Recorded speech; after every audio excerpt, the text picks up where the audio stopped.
Hello and welcome students, Gyanjyoti coaching সেন্টারের পক্ষ থেকে তোমাদের সকলকে আরো একবার স্বাগত। আজকে আমরা আলোচনা করব যে বিষয়টা নিয়ে, সেটা হলো জাতীয় শিক্ষানীতি 1986।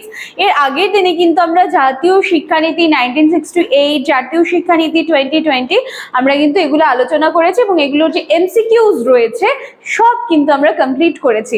আজকে আমরা জাতীয় শিক্ষানীতি 1986 নিয়ে কিন্তু একটু বিস্তারিত আলোচনা করব এবং তোমরা প্রত্যেকদিন যেভাবে এটার উপরে আবার 20 এমসিকিউজ পাও, সেইভাবেই কিন্তু এটার উপর থেকেও তোমরা 20 এমসিকিউজ পেয়ে যাবে। চলো অতিরিক্ত কথায় না গিয়ে আলোচনার বিষয়ে আমি ফিরে আসছি। দেখো কি বলা হচ্ছে, 1986 সালে ভারত সরকার একটি নতুন শিক্ষানীতি ঘোষণা করে, যার মূল উদ্দেশ্য কি ছিল? সমগ্র দেশের শিক্ষা ব্যবস্থাকে আরো বৈজ্ঞানিক, আরো আধুনিক এবং আরো গণতান্ত্রিক দৃষ্টিভঙ্গিতে গড়ে তোলা। ঠিক আছে, কত সালে? 1986 সালে। আচ্ছা, কি বলা হচ্ছে, এটি ছিল স্বাধীন ভারতের দ্বিতীয় জাতীয় শিক্ষানীতি, যেটা 1968 সালের নীতির যেই লিমিটেশনস ছিল সেইগুলোকে দূর করার লক্ষ্য নিয়ে কিন্তু প্রণয়ন করা হয়। তাহলে কি করে এলো 1986 এর এই যে জাতীয় শিক্ষানীতি? 1968 এর যে জাতীয় শিক্ষানীতি ছিল তার যে কিছু সীমাবদ্ধতাগুলো ছিল সেইগুলোকে দূর করার জন্যই কিন্তু এই জাতীয় শিক্ষানীতি 1986 এ কিন্তু আত্মপ্রকাশ করলো। এই নীতির মূল মন্ত্র কি ছিল? এডুকেশন ফর অল, অর্থাৎ শিক্ষা যেন সমাজের প্রতিটা স্তরের মানুষের কাছে পৌঁছয়, শিক্ষার থেকে কেউ যেন বঞ্চিত না হয়ে যায়, এটা ছিল মূল উদ্দেশ্য। এই নীতিতে বিশেষ করে জোর দেওয়া হয় নারী, অনগ্রসর জাতি, উপজাতি, আর্থিকভাবে দুর্বল শ্রেণীর মানুষের শিক্ষা নিশ্চিত করার ওপর। 1985 সালের অগস্টে তৎকালীন প্রধানমন্ত্রী রাজীব গান্ধী, ঠিক আছে, আমরা একটু পরের স্লাইডে চলে যাচ্ছি। ঠিক আছে, এখান থেকে দেখো 1985 সালের অগস্ট মাসে সেই সময়ে প্রধানমন্ত্রী রাজীব গান্ধী দেশের শিক্ষা ব্যবস্থার বিভিন্ন দিক নিয়ে তিনি একটি আলাপ আলোচনা পর্যালোচনা করেন এবং বিভিন্ন রাজ্যের শিক্ষামন্ত্রীদের নিয়ে বলেন যে চলো একটি সম্মেলনের প্রয়োজন রয়েছে। একটি সম্মেলনের কিন্তু তিনি আহ্বান দেন। এবার কি হয়, তিনি শিক্ষা, কৃষি, যোগাযোগ, অর্থনীতির অন্যান্য উৎপাদনশীল শাখার সঙ্গে বৃত্তি শিক্ষাকে একই সারিতে সমপর্যায়ে নিয়ে আসার বর্ণনা দেন। দেখো কি বলা হলো এখানটায়, তিনি কি বললেন যে শিক্ষা, কৃষি, যোগাযোগ, অর্থনীতি এই যে এগুলো রয়েছে এগুলোর অন্যান্য উৎপাদনশীল শাখার সঙ্গে যে বৃত্তি শিক্ষা, দুটাকে বললো যে চলো এটাকে আমরা এবার এক জায়গায় নিয়ে আসার চেষ্টা করি। এবং এটা কত সালে বলা হলো? 1985 সালে। কে বলেছিলেন? সেই সময়কার প্রধানমন্ত্রী রাজীব গান্ধী। তিনি কি বললেন? শিক্ষা ব্যবস্থার বিভিন্ন দিক নিয়ে আমাদের একটি আলাপ আলোচনার কিন্তু প্রয়োজন রয়েছে, চলো এটা নিয়ে একটা সম্মেলনের আহ্বান করা হোক। যার মধ্যে তিনি কি বলে দিলেন যে কৃষি, যোগাযোগ, অর্থনীতি এবং এর যে অন্যান্য উৎপাদনশীল যে আরো শাখাগুলো রয়েছে, এর যে আরো ব্রাঞ্চেস গুলো রয়েছে সবগুলোকে তিনি বললেন যে এবার বৃত্তি শিক্ষার সাথে সবগুলোকে এক সারিতে এবার আমরা নিয়ে আসবো। ক্লিয়ার আছে? এবার দেখো জাতীয় শিক্ষানীতি 1986 এর আমরা উদ্দেশ্যগুলো এবার আলোচনা করব।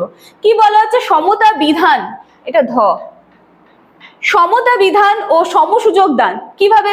দেশের প্রতিটা শিক্ষার্থী যাতে সমান সুযোগ পায়, শিক্ষকরা যাতে নিজেদের যে দায়িত্ব কি আছে, শিক্ষকদের নিজেদের কর্তব্য কি আছে সেইটা যাতে শিক্ষকরা সঠিকভাবে পালন করতে পারে, সেই ব্যাপারে কিন্তু এখানে শিক্ষানীতিতে বলে দেওয়া আছে। ঠিক আছে, আরেকটা কি দেখবো? শিক্ষার্থীর সচেতনতা ও মূল্যবোধ সৃষ্টি, প্রতিটি শিক্ষা স্তরের মান উন্নয়ন, বিজ্ঞান সচেতনতা, নৈতিক মূল্যবোধ, গণতান্ত্রিক চেতনা প্রভৃতি বোধগুলি শিক্ষার্থীদের মধ্যে কিন্তু তৈরি করার কথা বলা হলো। জাতীয় সংহতিবোধ সৃষ্টি করা, বিদ্যালয়ে যাওয়ার সুযোগ তৈরি করে দেওয়া, এই সমস্ত কিছু কিন্তু ছিল এই শিক্ষানীতির উদ্দেশ্য। খুব ভালো করে দেখবে, এর উপরে কিন্তু আমরা 20 এমসিকিউস সলভ করব।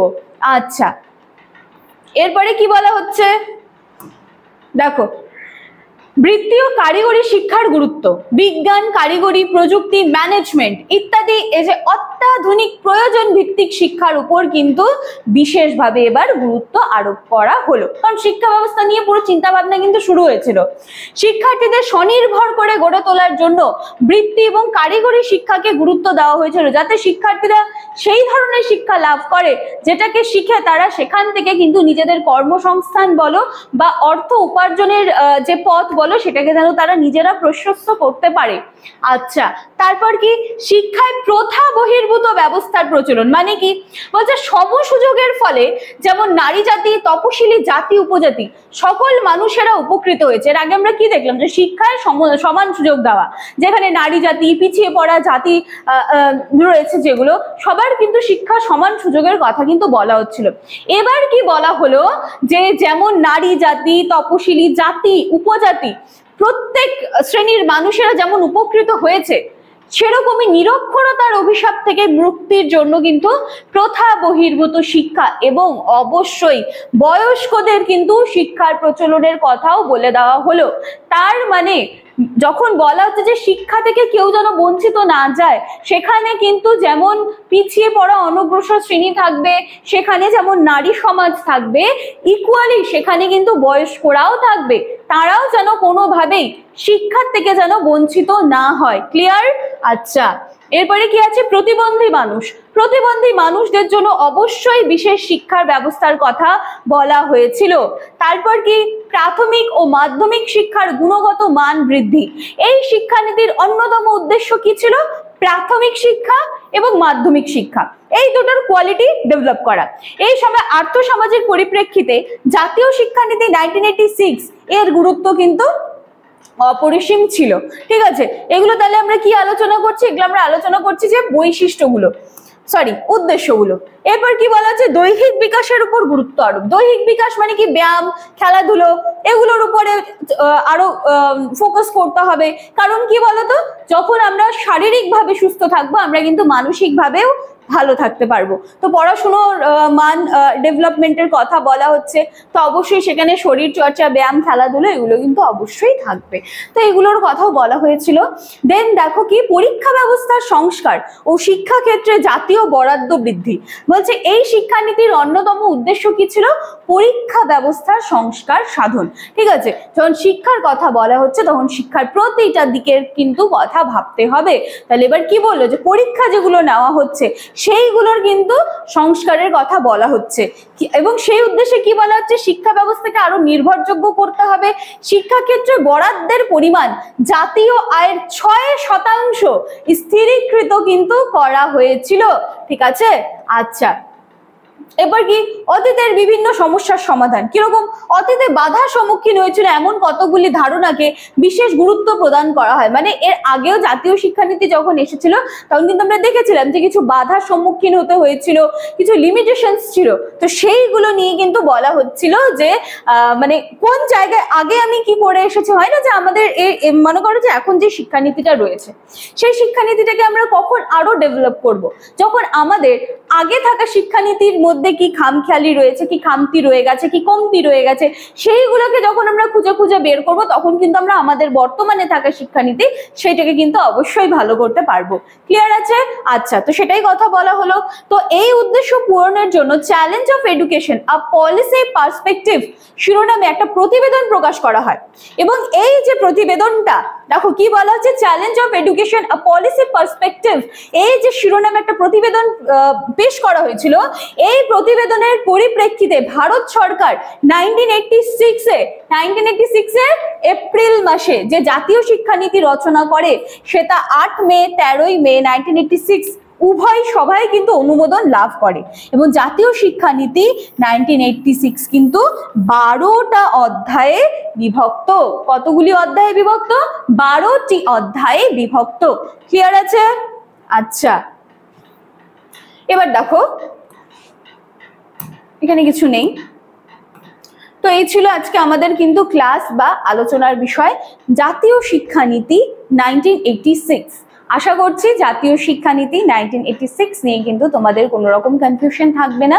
কোন পরিপ্রেক্ষিতে জাতীয় শিক্ষানীতি 1986 এলো, সেই সময়ের প্রধানমন্ত্রী কে ছিলেন, তিনি কেন জাতীয় শিক্ষানীতি 1986 এর একটা প্রয়োজন রয়েছে, এই যে বিষয়গুলো কেন তিনি অনুভব করেছিলেন, বা 1986 জাতীয় শিক্ষানীতির উদ্দেশ্য সমূহ কি, সমস্তটাই কিন্তু আমি আলোচনা করে দেওয়ার চেষ্টা করলাম। আশা করছি তোমাদের এই বিষয়ে কিন্তু আর কোনো রকম কোনো কনফিউশন থাকবে না। এবার চলো আমরা এখানে দুটো কন্ট্যাক্ট নাম্বার দেখতে পাচ্ছি, 6295916282, আরেকখানে আছে 7076398606। যে কোনো একটি নাম্বারে কল করে তোমরা কিন্তু সরাসরি আমাদের সাথে যোগাযোগ করে নিতে পারবে। ডেসক্রিপশন বক্সে নজর রাখবে, পুরো ডিটেলস কিন্তু সেখানে প্রোভাইড করে দেওয়া আছে। চলো আজকের আলোচনার বিষয় আমি এখানেই শেষ করছি, দেখা হচ্ছে নেক্সট দিনের ক্লাসে।